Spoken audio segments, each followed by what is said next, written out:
কি কি পঢ়ি আহিছা ঘৰৰ পৰা?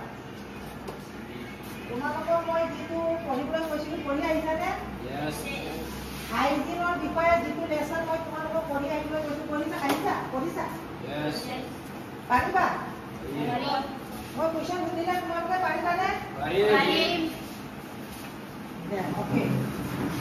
এতিয়া তেনেহ'লে মই কেইটামান প্ৰশ্ন তোমালোকক কৰিম হা।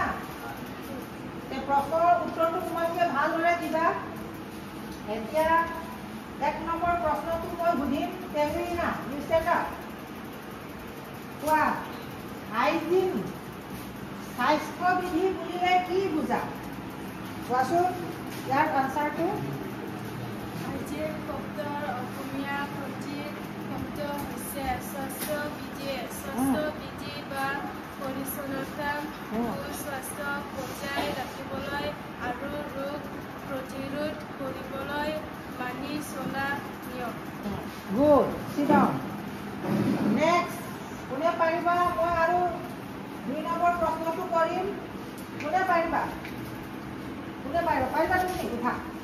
তেনেহ'লে তুমি কোৱা, হাইজিন কিয় বৰ্তাই ৰাখিব লাগে আমি? কোৱা, ইয়াৰ আনসাৰটো তুমি ধুনীয়াকৈ কোৱা।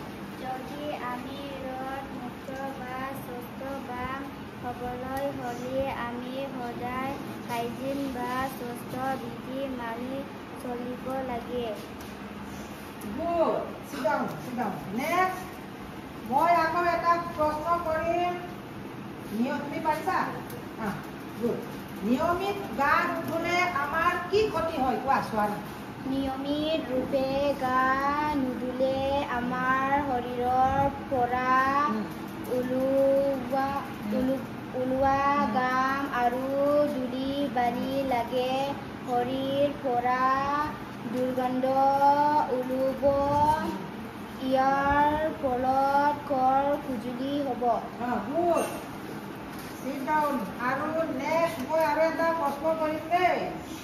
তোমালোকৰ মাজৰ পৰা কোনোবাই উঠিলে হ'ল। ঘৰ দুৱাৰ পৰিষ্কাৰ পৰিচ্ছন্নতাকৈ নাৰাখিলে কি হয়? তুমি উঠাচোন। কোৱা আনসাৰটো কোৱা, ধুনীয়াকৈ কোৱা। ঘৰ দুৱাৰ পৰিষ্কাৰ পৰিচ্ছন্নতাকৈ নাৰাখিলে ঘৰৰ চৌহদ লেতেৰা দুৰ্গন্ধময় হয়। ইয়াৰ ফলত মহ মাখি পৰে। তোমালোকক মই 4টা প্ৰশ্ন কৰিছিলোঁ, সকলোৱে পাৰিছা? এতিয়া নেক্সট, এতিয়া আৰু প্ৰশ্ন মই নকৰোঁ আৰু কুৱেশ্যন মই নকৰোঁ। নেক্সট আমি কালি আকৌ বেলেগ বিষয় লৈ আলোচনা কৰিম। হাইজিনৰ বিষয়ে আজি শেষ হ'ল। হাইজিনৰ বিষয়ে মই কেইবাদিনো হ'ল তোমালোকক শিকাই অহা, আজি শেষ কৰিলোঁ।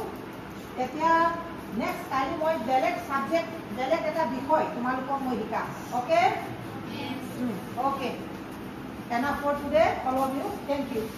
Thank you, madam.